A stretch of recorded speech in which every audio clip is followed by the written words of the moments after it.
Hi viewers, welcome to my channel Manidas kitchen. ఈరోజు recipe పచ్చి పులుసు. పచ్చి పులుసుకి కావాల్సినవి ఆనియన్స్, పచ్చిమిర్చి, కరివేపాకు, కొత్తిమీర అన్నమాట, చింతపండు. ముందుగా ఆనియన్స్, పచ్చిమిర్చి అన్నీ కట్ చేసుకొని పెట్టుకోవాలి. అలాగే కొంచెం చింతపండు తీసుకొని కడిగేసుకొని నానబెట్టుకోవాలి. ఒక 10 నిమిషాలు నానబెట్టుకోవాలి. మెత్తగా నానాక బాగా పిసుకోవాలన్నమాట. ఇలా నానబెట్టుకోండి. నానాక బాగా పిసుకోవాలి. ఇట్లా పులుసులాగా పిసుకోవాలన్నమాట. పక్కన పెట్టేసుకొని ఇలా ఉల్లిపాయలు, పచ్చిమిర్చి, కరివేపాకు, కొత్తిమీర ఉంది కదా, వీటిని బాగా పిసకాలన్నమాట. వాటర్ వచ్చే వరకు, ఆనియన్ వాటర్ వచ్చే వరకు పిసకాలన్నమాట.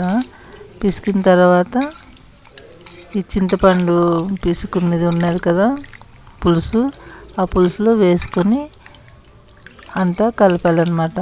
కలిపి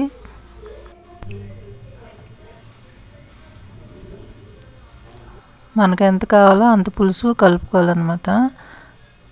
ఆ పులుసులో ఇవన్నీ వేసేసుకోవాలి. బాగా పిసుకుంచుకోవాలన్నమాట. బాగా పిసకాలి. వాటర్ ఇలా పిండితే వచ్చేటట్టు ఉండేలా పిసకాలన్నమాట. అప్పుడు టేస్టీగా ఉంటుంది పులుసు. వేసుకున్న తర్వాత ఇలా మళ్ళీ అంతా మిక్స్ చేసుకుని కలుపుకోవాలన్నమాట.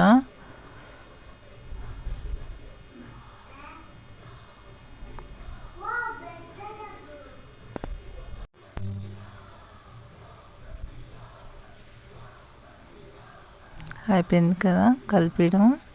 ఇప్పుడు కొంచెం సాల్ట్ వేసుకోవాలా, తగినంత సాల్ట్ వేసుకోవాలి.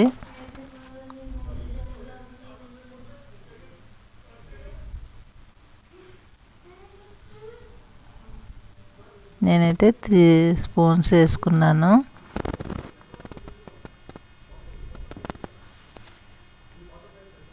సాల్ట్ వేసుకుని బాగా కలుపుకోవాలి, మిక్స్ చేసుకోవాలన్నమాట. కొంచెం కారం తీసుకుని ఒక స్పూన్కి కొంచెం వేసుకోవాలి. అలాగే కొంచెం పసుపు తీసుకొని కొంచెం వేసుకోవాలి.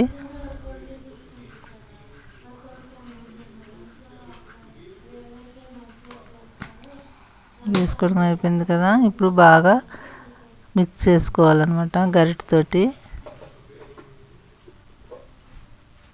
ఇలా మిక్స్ చేసుకున్న తర్వాత మనం వేడివేడి అన్నంలో వేసుకుంటే టేస్టీగా ఉంటుంది.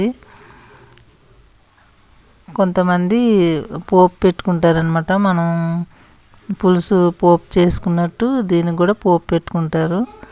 మన ఇష్టం అది. ఈ వీడియో నచ్చినట్లయితే లైక్ అండ్ సబ్స్క్రైబ్ చేసి షేర్ చేయండి. తెలియని వాళ్ళు తెలుసుకుంటారు కదా. థ్యాంక్ యూ అండి.